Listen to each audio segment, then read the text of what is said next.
A review by Ronald Mallett from the 13th of the 3rd, 03.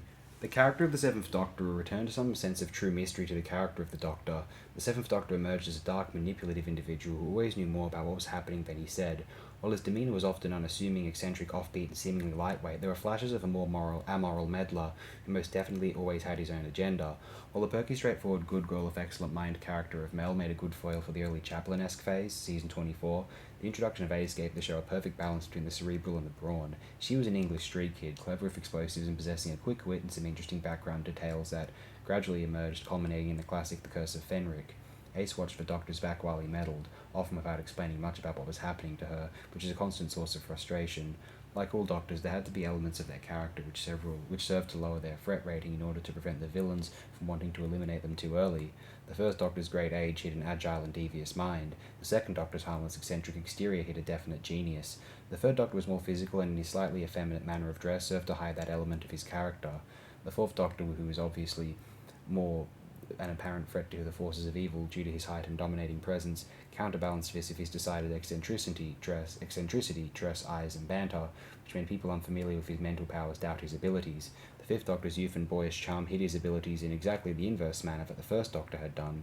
Like the third Doctor, the sixth model was more openly heroic and possessed a more decided physical presence like the fourth Doctor, but his eccentric manner of dress and mood swings undermined any confidence his enemies might have in him.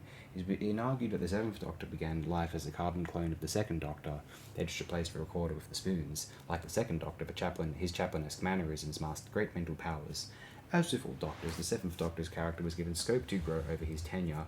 While he began life as a sort of bumbling buffoon who liked to play the spoons and unintentionally misquote the verbose phrases of his predecessor, this aspect was gradually toned down, as seen by his performance for the Gods of Ragnarok and the Greatest Show in the Galaxy, the way he tossed his hat at the end of Survival. He always retained elements of the consummate showman. But there were also continual hints throughout the seasons 25 and 26 that the Doctor might prove to be something other than just a Time Lord.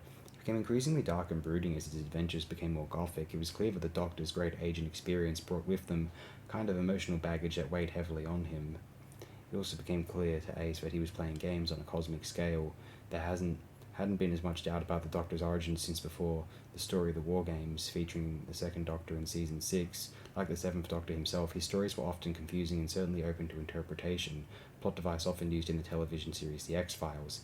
Sadly, like his predecessor, his TV adventures ended abruptly while the character was in his prime. The later New Adventures novels phased in a more relaxed, less manipulative version of the character before his regeneration was featured in Doctor Who the movie, effectively relegating his status to that of a past Doctor.